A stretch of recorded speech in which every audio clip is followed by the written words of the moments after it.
Pragel's pretzel bagels and Pragel sandwiches. To make these, first you have to start by prepping your sandwich supplies. This is combinations of bacon, egg, and cheese and sausage, egg, and cheese. You're going to put the sausage down, then the egg, then the cheese, and you're going to put the egg, 2 slices of bacon, crisscrossing, and then the cheese on top. You have to do this ahead of time so that the ingredients are not frozen. So you need to prep every need for the day, put it in the fridge so that you can use it throughout the day. Now let's make the Pragels. Weigh out 6 ounces of dough and roll it out 10 inches long. That's 2 lengths of your cutter. Then wrap it around your hand, about a 1-inch overlap, and roll it on your hand to get that pretzel bagel shape. Let's do it again. 10 inches, 6 ounces, wrap it around my hand, overlap 1 inch, roll it on the table, you're good to go. Next, you're gonna dip these. You're gonna be making 2 kinds of Pragels. Plain Pragels that we top, and then Asiago Pragels that you put the Asiago right after the lye dip. Bake these in the oven for about 6 minutes to perfection.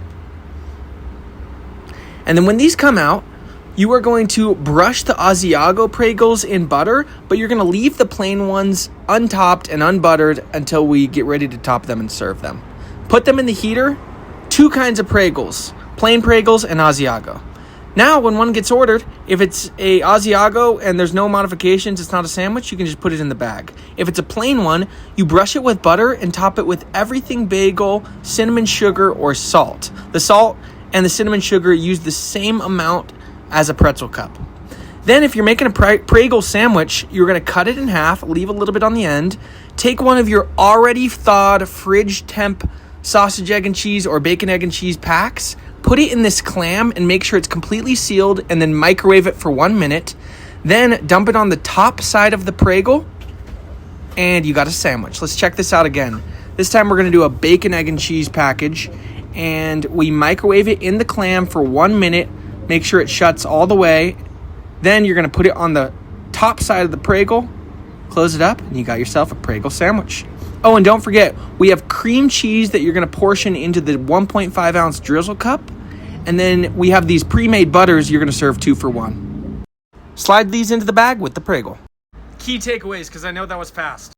Number 1, you have to prep the sandwich ingredients ahead of time. I recommend the closers do it for the following day. The main reason is because if the ingredients are frozen and you try to cook them in the microwave, they will not cook all the way. Another prep idea is make the cream cheese drizzle cups, and of course, make a bunch of Pragels ahead of time and keep them in the fridge ready to bake. One important note is that we can slice the Pragel for them even if they're not getting a Pragel sandwich. So if a customer asks, or if you feel so inclined to offer, make sure you slice the Pragel for them and give them a butter knife for their cream cheese or their butter.